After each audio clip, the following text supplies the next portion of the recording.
Hello, my name is Kate.h.wexell, and I'm the founder of the Compass College Consulting. So today we're actually going to be talking about how on earth do you choose which colleges to apply to? Like there are literally thousands out there all across the world, and they all seem to be so similar and yet so different in our minds.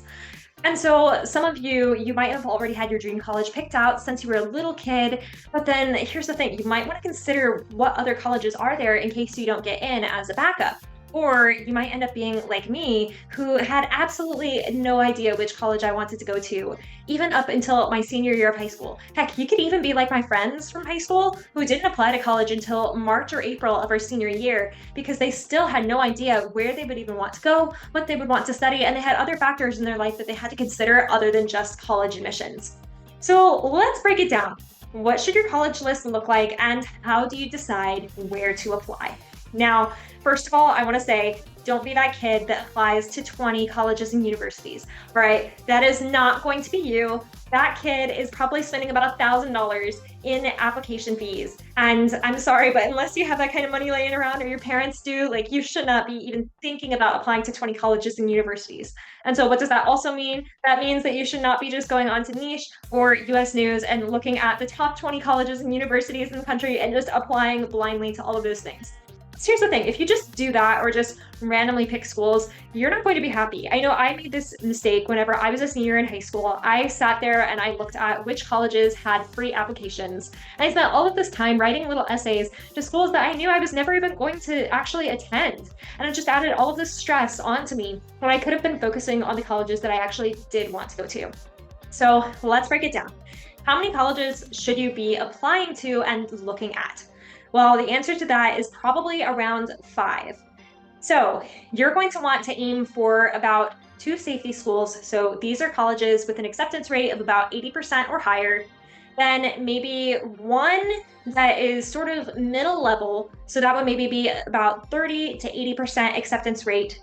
And then you want to have your reach schools. And so those are the schools that we all know about and hear about in the news, and they have usually a less than 30% acceptance rate.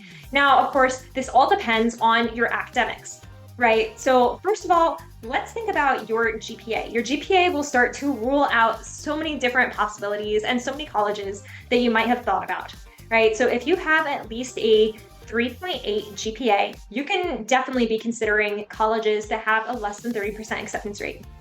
And then if you have about a 3.5 GPA on a 4-point scale in high school, then it's like, okay, the schools that have a less than 30% acceptance rate, those would be your reach schools, but you can target some of those schools that are in that 30 to 50% range.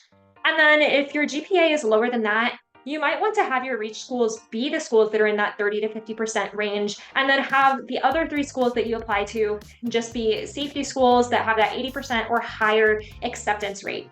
So narrow it down first like that. Then the next thing that you want to consider is very much about what do you want your student body to look like? Okay, are you looking for the artsy kids? Are you looking for the nature kids? Are you looking for the super nerdy philosophical kids that you can stay up until 3 in the morning having deep conversations with? Are you looking for sporty kids? So that'll really depend on what your interests are, and that'll also help you to narrow things down. So a lot of large state schools, specifically in the Midwest and the South, are really, really amazing for that sporty vibe, the big football games, the typical college homecomings, all of the things that you get from massive schools. You can take a look at the SEC schools, schools like Ole Miss, schools like Mizzou, schools like Auburn, Clemson.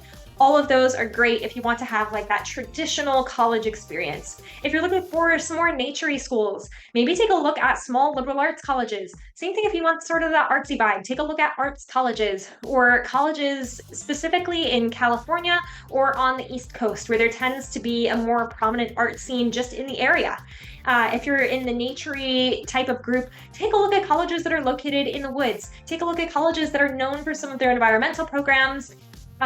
Particularly Dickinson College has a lot of great things that have been said about some of the naturey vibes. Kenyon College is located in the woods in the rural countryside. Think about those things. And once you know what you want the student body to be looking like, then you can start Googling what are the colleges that seem to present that the most? What are the colleges that actually heighten that in some of their promotional materials? If a college is saying, we are so proud of the fact that our students are doing X, Y, and Z, well, then you know that there's a good chance that you are going to find some of those people that you want to be around and be friends with.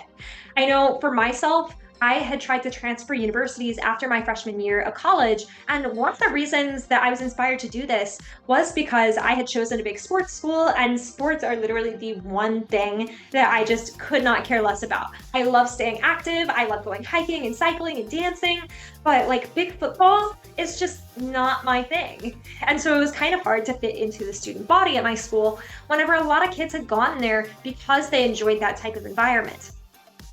All right, so the next thing that you need to consider, and this is quite possibly the most important thing, at least in my opinion, is you need to be taking a look at the actual location of the schools.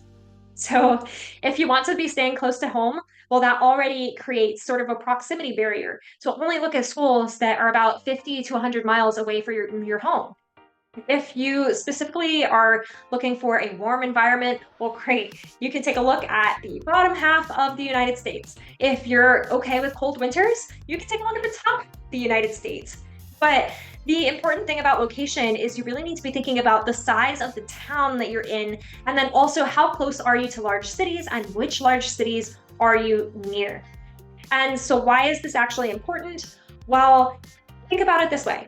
Say that I had gone to Kenyon College, which I said is one of the artsy, sort of naturey environments that is in rural Ohio in the woods. Like, part of me would have probably loved it to a certain extent just because I like hiking and I like being in nature. But on the other hand, it's in a town of like 1,000 people. I'm pretty sure that those 1,000 people are just the college students.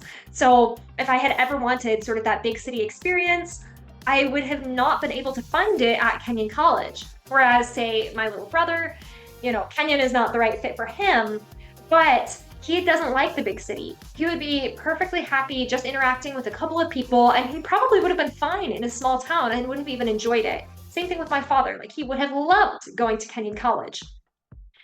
And so if you want some of that big city feeling, you should also just be looking at only big cities. And I promise this is going to be such a large factor in your decision, because when it comes down to it, the college that you choose is the place that you have to live for the next 3 to 4 years. So the other consideration with that physical location of your college is the fact that all colleges, part of their job is to help you prepare for your future career. And so a lot of them will have different volunteering opportunities, internship opportunities, and connections with jobs in the local area, especially state schools. The entire purpose of them is to revitalize the economy of the state that they're in. So they're going to be prompting you to get jobs nearby once you graduate.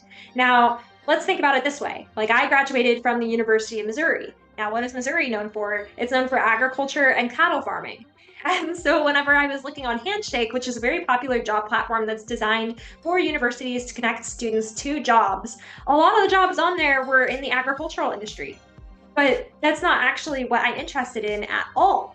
Now, if I would have just been going to college in, say, San Francisco, where I live now, then some of the job opportunities that I would be exposed to would have been much, much different.